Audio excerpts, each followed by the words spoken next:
Today I'm going to be discussing The Knight from the Canterbury Tales with you. So I'm going to be reading starting in this about line 35 of the Canterbury Tales prologue, and I will be stopping along the way to discuss what Chaucer is saying in some of the lines. But nonetheless, while I have time and space, before my story takes a further pace, it seems a reasonable thing to say what their condition was, the full array of each of them, as it appeared to me, according to profession and degree, and what apparel they were riding in, and at a knight I therefore will begin.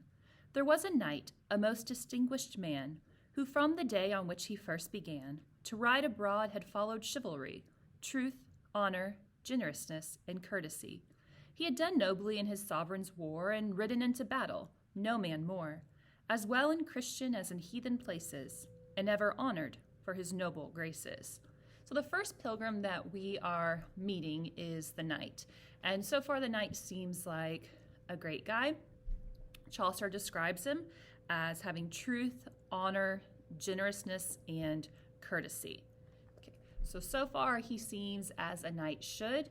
He seems to have qualities that Chaucer admires. When we took Alexandria, he was there.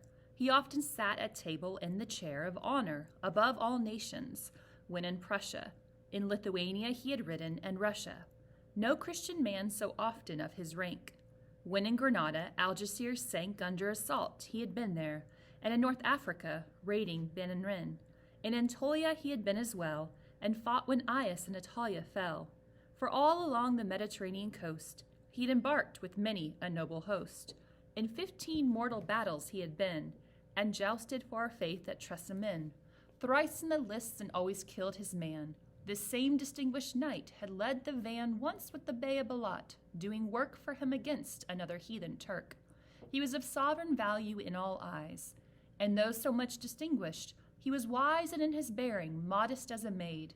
He never yet a boorish thing had said in all his life to any, come what might. He was a true, a perfect, gentle knight. This knight has fought, it tells us, in 15 mortal battles. And all the places that is talking about where the knight has fought are faraway places. Okay, they're not a quick journey from England by any means.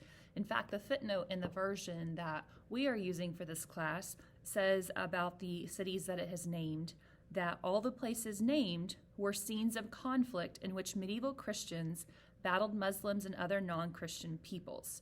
Okay, so this knight is not just having a little day trip to have a battle. I mean, he is going off. He is fighting for his kingdom, okay, overseas. It goes on to tell us a little bit about his bearing after it talks about all these wars he has fought in. Beginning in about line 70, it says that he is modest. He never yet a boorish thing had said. Boorish means rude, so he's never spoken rudely towards anyone. In all his life, he was a true, a perfect, gentle knight. So Chaucer likes this guy. Okay, he likes him because the knight is who he says he is. Okay, he is someone of high character. Chaucer's focusing on, yes, the battles that he has fought before, but he's also focusing on the knight's interior, okay, who the knight is as a person. And Chaucer likes what he sees. Speaking of his equipment, he possessed fine horses, but he was not gaily dressed.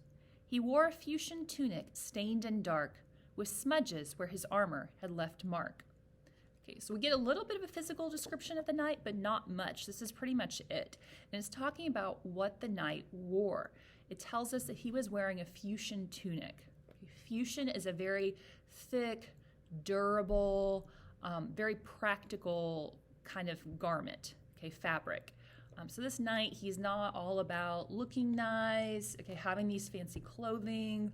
It's what's going to serve him best in battle. Okay, he's not concerned with his outward appearance.